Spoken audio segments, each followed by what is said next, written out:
नमस्कार दोस्तों, स्वागत है आपका हमारे YouTube चैनल मैथमेटिक्स क्लासेज में। तो आपका स्वागत करते हैं हम इस YouTube चैनल में। अगर आप 2023 में यदि 2023 में मैट्रिक परीक्षा बिहार बोर्ड से देने वाले हैं दोस्तों, तो इसमें हम लोग प्रतिदिन इसमें हम लोग 20 important question, top important question science का देखने वाले हैं, जो कि बहुत ही इम्पोर्टेंट होगा। ऑब्जेक्टिव क्वेश्चन, ये सभी क्वेश्चन डायरेक्ट पूछे जाएंगे मैट्रिक परीक्षा में। तो चलिए वीडियो को स्टार्ट करते हैं।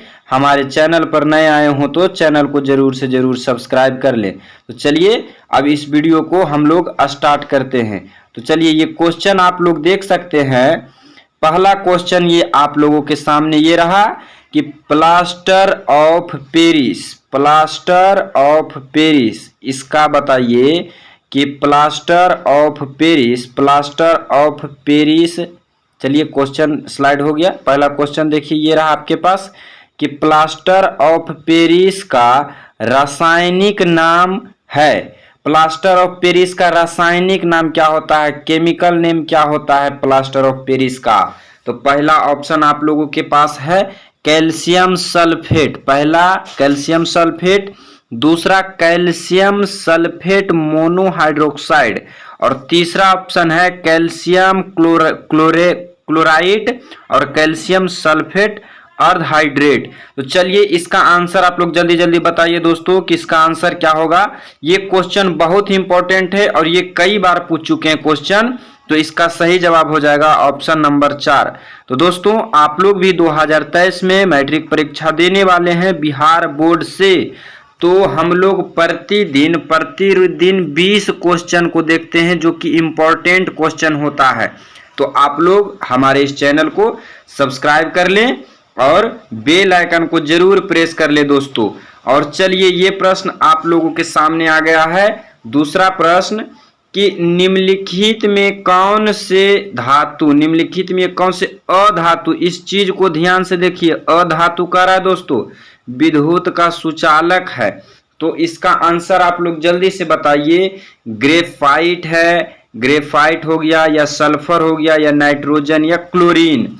तो बहुत ही इंपॉर्टेंट क्वेश्चन है और इसका आंसर आप लोगों को आना चाहिए। यदि आप लोग इसका आंसर नहीं बताते हैं, नहीं याद है, तो आप लोग अपने कॉपी में इसका आंसर लिख लीजिए और उसे याद कीजिएगा, क्योंकि ये बहुत ही इंपॉर्टेंट क्वेश्चन है। ये सभी 2023 में आप लोगों को पूछा जाएगा, डायरेक्ट क्वेश्चन पूछे जाएंगे।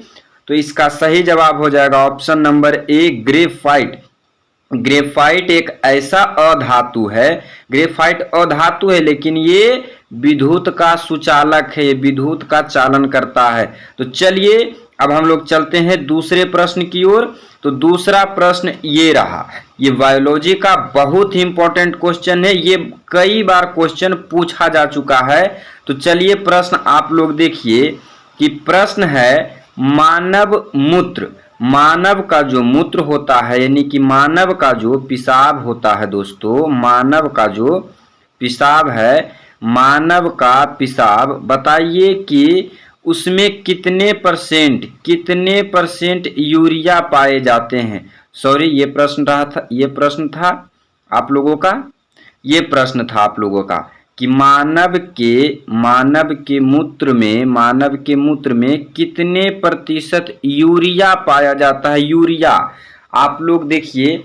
इसका सही जवाब बताइए क्या होगा। तो मानव के मूत्र में कितने प्रतिशत यूरिया पाया जाता है। ये सभी प्रश्न इंपॉर्टेंट हैं, तो आप लोग इसका आंसर कमेंट करके बताइए क्या होगा। तो इसका सही जवाब हो जाएगा ऑप्शन नंबर 3, इसका सही जवाब 2% हो जाएगा। तो अब हम लोग दूसरे प्रश्न की ओर चलते हैं। दूसरा प्रश्न है कि भ्रूण का विकास होता है। भ्रूण का विकास कहाँ होता है? पहले आप लोग समझिए कि भ्रूण किसे कहते हैं। भ्रूण, जब कोई छोटा बच्चा जब गर्भ में रहता है तो उसे भ्रूण कहा जाता है। तो आप लोग ये देख सकते हैं कि ये हो गया स्त्री का गर्भाशय, ये रिप्रोडक्टिव सिस्टम है, ये गर्भाशय। यहाँ पर आप लोग देखिए दोस्तों ये जो हो गया, इसमें कलर चेंज कर लेते थोड़ा, इसे आप लोग समझने का कोशिश कीजिएगा। ये बहुत इंपॉर्टेंट टॉपिक है, ये इससे आप लोगों का 5 नंबर क्वेश्चन क्लियर होगा। ये हो गया वेजाइना।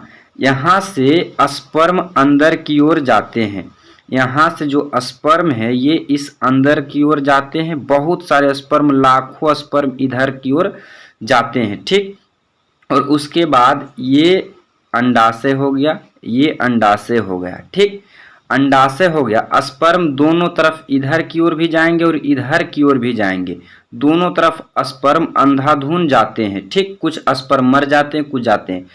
यदि ये मासिक चक्र चलता है, तो मासिक चक्र चलता है दोस्तों, तो यदि इस तरफ का अंडाशय, अंडा इसमें यदि बनेगा और स्पर्म भी इधर ही चल गया, तो ये दोनों मिलकर एक जाइगोट का निर्माण करेगा, जिससे बड़ा होते होते होते इधर से जाते हुए, अब कलर चेंज कर लेते हैं।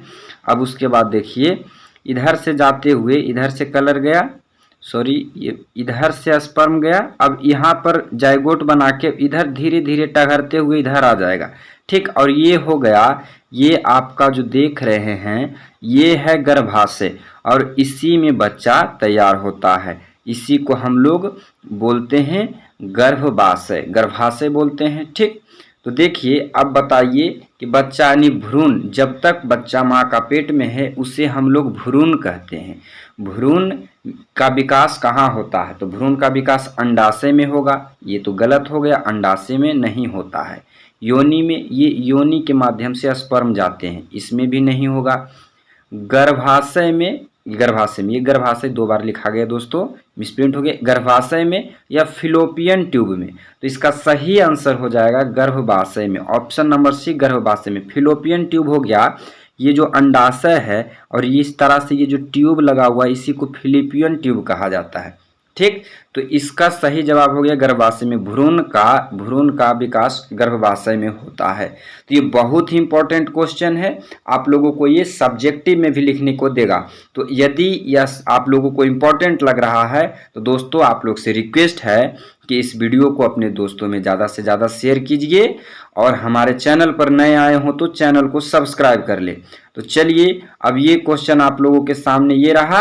अब बताइए इसका कि क्वेश्चन का आंसर कि लेंस की क्षमता, सॉरी क्वेश्चन स्लाइड हो रहा है, लेंस के क्षमता, लेंस का जो क्षमता होता है उसका मात्रक क्या होता है? लेंस के क्षमता का मात्रक, ये लेंस के क्षमता का मात्रक बताइए। तो इसका तो आप लोग को पता ही होगा कि लेंस के क्षमता का मात्रक डायोप्टर होता है। ये प्रश्न आप लोगों को जितने भी एसआई यूनिट हैं, एसआई मात्रक हो गए, किसी का फिजिक्स में जो फॉर्मूला वगैरह होते हैं वो सब आप लोग याद कर लीजिएगा, और हमारे चैनल से जुड़े रहिए। बहुत से इंपॉर्टेंट टिप्स आप लोगों को दिए जाएंगे। तो चलिए अब हम लोग दूसरे प्रश्न की ओर चलते हैं। तो दूसरा प्रश्न आप लोग बता दीजिए कि प्रकाश का चाल, प्रकाश का जो चाल है, स्पीड है, न्यूनतम कहाँ होता है? न्यूनतम, न्यूनतम मतलब कम। तो आप लोग ध्यान दीजिएगा, आप लोग निर्वात में अधिक होता है, जो निर्वात है, निर्वात में प्रकाश का चाल अधिक होता है, अधिक होता है, ज़्यादा होता है निर्वात में प्रकाश का चाल। और यहाँ पर अधिक नहीं पूछ रहा है, न्यूनतम पूछ रहा है, यानी कि कम। तो आप लोग जल्दी जल्दी में निर्वात नहीं मार दीजिएगा, बताइए कि प्रकाश का चाल कम कहाँ होता है, न्यूनतम कहाँ होता है? तो प्रकाश का चाल न्यूनतम कांच में होता है। ये सभी को ध्यान से, पहले आप लोग आंसर देने से पहले क्वेश्चन को बढ़िया से पढ़िए कि क्या कह रहा है क्वेश्चन। तो प्रकाश का न्यूनतम चाल कांच में होता है, अधिकतम चाल निर्वात में होता है। तो चलिए अब हम लोग अगले प्रश्न की ओर चलते हैं। अगला प्रश्न क्या कह रहा है कि लेंस में, निम्न में किस लेंस का फोकस दूरी धनात्मक होता है? किस लेंस का फोकस दूरी धनात्मक होता है? तो इसका आंसर आप लोग जल्दी से बताइए कि निम्न में किस लेंस का फोकस दूरी धनात्मक होता है? तो इसका सही जवाब हो जाएगा ऑप्शन नंबर ए, उत्तल लेंस। उत्तल लेंस का फोकस दूरी धनात्मक होता है। चलिए दूसरा प्रश्न आप लोग देखिए, कह रहा है कि डालडा, डालडा तो आप लोग जानते ही होंगे कि डालडा क्या चीज होता है। डालडा में उपस्थित वसा, जो वसा अम्ल है, किस प्रकृति का होता है। ऑप्शन दिए गए हैं संतृप्त, असंतृप्त। पहला ऑप्शन संतृप्त, दूसरा असंतृप्त, तीसरा आंशिक संतृप्त और चौथा अति संतृप्त। आप लोगों को बता दें कि संतृप्त मतलब ऐसा चीज कि यदि कोई द्रव्य है या कोई वस्तु, उसको हम लोग गर्म करें, यदि हम कोई चीज है उसको यदि हम लोग गर्म करें, क्या करें, गर्म करें, तो वह पिघलने लगे। गर्म करने पर क्या हो, पिघले, उसमें बढ़े, वह पिघल जाए, तो उसको संतृप्त कहते हैं। तो आप लोग बताइए कि डालडा को जब हम लोग गर्म करते हैं तो डालडा पिघलता है या नहीं। तो डालडा को जब हम लोग गर्म करेंगे तो डालडा पिघल जाएगा। तो डालडा जब पिघल जाता है तो वह संतृप्त होगा। सॉरी, स्लाइड चेंज हो रहा बार बार। तो डालडा जब पिघल जाएगा तो वह संतृप्त हो जाएगा। तो डालडा में उपस्थित वसा अम्ल की प्रकृति संतृप्त होती है। अब नेक्स्ट प्रश्न की ओर चलते हैं। नेक्स्ट क्वेश्चन देखिए। नेक्स्ट क्वेश्चन ये रहा आप लोगों के सामने। करा प्रोपेनॉन, प्रोपेनॉन का क्रियाशील मूलक, क्रियाशील मूलक है। प्रोपेन का क्रियाशील मूलक क्या है, OH या COOH या CO। यहाँ पर देखिए डबल बॉन्ड होना चाहिए, इस तरह से डबल बॉन्ड, या फिर OH, यानी कि कार्बन के दो हाथ खुले रिएक्शन करेंगे। कार्बन के 4 सहसंयोजी बंधन होते हैं, जिसमें कि 2 ऑक्सीजन के साथ बंधन बना लिया है, तो 2 खाली रहेगा, 2 हाथ इसका खाली रहेगा। आप लोग केमिस्ट्री में रिएक्शन में केमिकल बॉन्ड में पढ़े होंगे इस सब बात को। तो चलिए तीसरा प्रश्न आप लोग ये प्रश्न का ऑप्शन बताइए कि कौन सा सही होगा। तो इसका सही जवाब हो जाएगा दोस्तों option number C. Option number C हो जाएगा, इसका सही जवाब ऑप्शन नंबर सी होगा। ये देखिए इस तरह से लिखा गया ऑप्शन नंबर सी।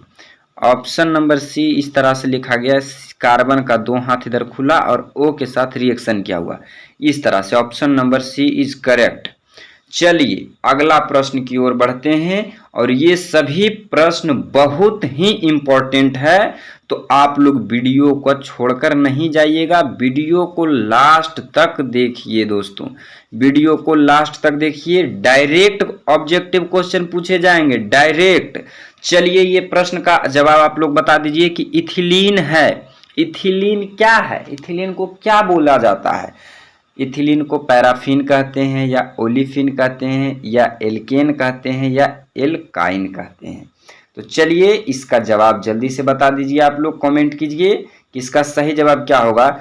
यदि ये सभी प्रश्न आप लोगों को नहीं आते हैं तो इसका जवाब आप लोग अपने कॉपी में लिख लीजिए, क्वेश्चन को लिख लीजिए और आंसर को लिख लीजिए और इसे याद कीजिए। तो चलिए इसका सही जवाब हो जाएगा ओलिफिन। इलिथीन को ओलिफिन कहा जाता है, इलिथीन को ओलिफिन कहते हैं।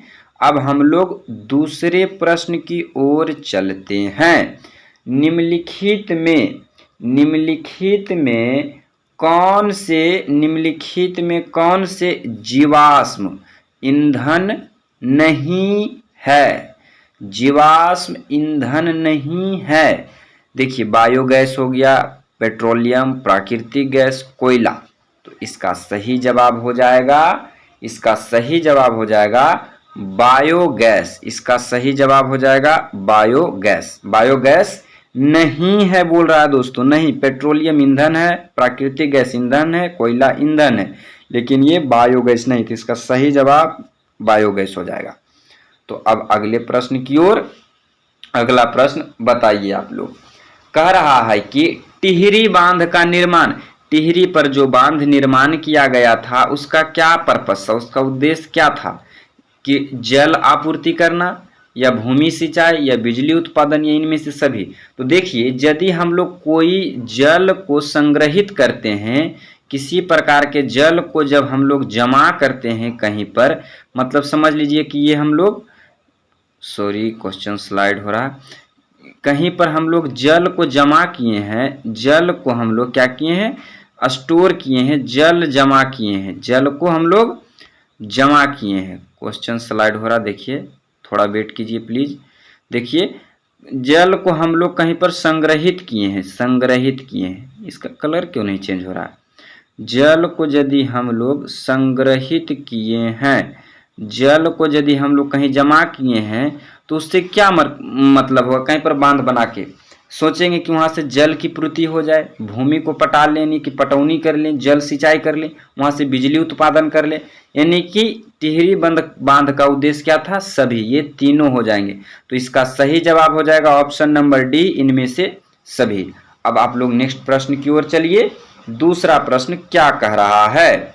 तो चलिए, ये प्रश्न बहुत ही इंपॉर्टेंट है और बहुत धोखा देने वाला क्वेश्चन है। तो इस प्रश्न को आप लोग देखिएगा और गलती आंसर मार के आइएगा, इसलिए क्वेश्चन को बढ़िया से पढ़िए। कह कमरे के ताप पर द्रव अवस्था में रहने वाली अधातु, ये क्या चीज है? अधातु। पारा है, तांबा है, ब्रोमीन है या नाइट्रोजन है? तो इसका आंसर पहले हम बताते हैं, उसके बाद बताते हैं कि धोखा कैसे देगा। तो इसका सही जवाब ब्रोमीन हो जाएगा कि कमरे के ताप पर द्रव अवस्था में क्या करा? अधातु कह रहा है दोस्तों, ये अधातु, अधातु ब्रोमीन है। और एक और प्रश्न है कि कमरे के ताप पर द्रव अवस्था में रहने वाली धातु कौन सी है? धातु है लेकिन द्रव अवस्था में, तब उस स्थिति में उसका सही जवाब पारा होगा। जब धातु बोलेगा कमरे के ताप पर, कमरे के ताप पर द्रव अवस्था में धातु, तब होगा पारा, लेकिन बोल रहा है अधातु, तो इसका हो जाएगा ब्रोमीन। बहुत ही इंपॉर्टेंट क्वेश्चन है, आप लोग इसे जरूर याद कीजिएगा और इसे आप अपने नोटबुक में लिखिए, क्योंकि बहुत ही इंपॉर्टेंट क्वेश्चन है ये। तो इसका सही जवाब ब्रोमीन होगा। धातु और अधातु देखना है यहाँ पर ध्यान से। चलिए दूसरे प्रश्न की ओर अब हम लोग बढ़ते हैं। दूसरा प्रश्न देखिए, कह रहा है कि आवर्त सारणी में, आवर्त सारणी में आवर्तों की संख्या है, पीरियोडिक टेबल में कितने आवर्त सारणी है? आवर्त सारणी में आवर्तों की संख्या है, कितनी है? तो इसका सही जवाब ऑप्शन नंबर 7। ये सभी प्रश्न इंपॉर्टेंट है, आप लोगों को बार बार हम कह रहे हैं कि ये प्रश्न इंपॉर्टेंट है मैट्रिक परीक्षा 2023 के लेकर। तो आप लोग इसे शेयर कीजिए इस वीडियो को दोस्तों, ताकि इस तरह का वीडियो आप लोगों को मिलता रहे। चलिए अब हम लोग नेक्स्ट क्वेश्चन की ओर चलते हैं, बहुत ही इंपॉर्टेंट कि दही में कौन सा अम्ल पाया जाता है? दही में कौन सा अम्ल पाया जाता है? तो दही में कौन सा अम्ल पाया जाता है? इसका सही जवाब आप लोगों को पता होगा। तो इसका सही जवाब हो जाएगा option number C, lactic acid. तो दही में लैक्टिक एसिड पाए जाते हैं। अब दूसरे प्रश्न, दही में लैक्टिक एसिड। अब चलिए नेक्स्ट प्रश्न की ओर चलते हैं कि निम्न में से किस धातु को केरोसिन में डुबोकर रखते हैं? पारा हो गया, सोडियम हो गया, तांबा हो गया या सोना हो गया? तो चलिए बताइए कि किस धातु को हम लोग केरोसिन में डुबोकर रखते हैं? किस धातु को केरोसिन में डुबोकर रखते हैं? तो इसका सही जवाब क्या हो जाएगा? तो इसका सही जवाब हो जाएगा सोडियम। सोडियम को हम लोग केरोसिन में डुबोकर रखते हैं। चलिए नेक्स्ट प्रश्न देखिए आप लोग कि Al4C3 इस तरह से लिखा गया, Al4, एल्युमिनियम 4 और कार्बन 3, Al4C3 जल अपघटन, इसको हम लोग जल से जब अपघटन कराएंगे, जल से H2O से जब इसको अपघटन कराएंगे तो निम्नलिखित में क्या चीज बनेगा? ये क्या चीज बन जाएगा जब इसे जल से अपघटन कराएंगे? तो ये मेथेन बन जाएगा। इसका सही जवाब ऑप्शन नंबर बी, मेथेन हो जाएगा। चलिए अब हम लोग नेक्स्ट प्रश्न की ओर चलते हैं। बताइए कि वह धातु जो सिर्फ अम्लराज में खुलता है, अम्लराज में खुलता है। तो इसका सही जवाब Fe, लोहा हो जाएगा। अब चलिए नेक्स्ट प्रश्न की ओर चलते हैं कि वायुमंडल में जो हमारा वायुमंडल है, वायुमंडल में नाइट्रोजन कितना परसेंट है? नाइट्रोजन कितना परसेंट है? तो वायुमंडल जो है, वायुमंडल में सबसे अधिक मात्रा में नाइट्रोजन पाया जाता है। तो नाइट्रोजन सबसे अधिक है, 78% नाइट्रोजन है। चलिए, बहुत ही इंपॉर्टेंट प्रश्न है ये दोस्तों। अब नेक्स्ट प्रश्न की ओर चलते हैं और ये आज का ये लास्ट प्रश्न है दोस्तों। तो आप लोग इसी तरह से रोज 20 क्वेश्चन प्रैक्टिस कीजिए, एग्जाम आते आते समय आप लोग बहुत स्ट्रांग हो जाएंगे। इस वीडियो को लास्ट तक देखने के लिए आपका शुक्रिया, और हमारे चैनल पर नए आए हो तो चैनल को जरूर से जरूर सब्सक्राइब कर ले, और प्लीज इस वीडियो को ज्यादा से ज्यादा शेयर कीजिए ताकि हमारा सब्सक्राइबर और गेन करे। तो आप इसका जवाब बता दीजिए कि प्राकृतिक में पृथ्वी पर ऊर्जा का मुख्य स्रोत क्या है। प्राकृतिक में कोयला, पानी, वायु, सूर्य का प्रकाश। तो सबसे मुख्य स्रोत है सूर्य का प्रकाश। प्राकृतिक में पृथ्वी पर ऊर्जा का स्रोत, पृथ्वी पर ऊर्जा का स्रोत सूर्य का प्रकाश है। Option number D. तो आप लोग लास्ट तक वीडियो देखने के लिए आप लोगों को बहुत बहुत धन्यवाद। मिलते हैं नेक्स्ट वीडियो में। आप लोग कमेंट कीजिए दोस्तों कि अगला वीडियो हम लोग कौन से सब्जेक्ट का बनाएं जो कि इंपॉर्टेंट ऑब्जेक्टिव रहेंगे। तो आई होप कि यह वीडियो आप लोगों को समझ में आया हो। मिलते हैं नेक्स्ट वीडियो में। जय हिंद।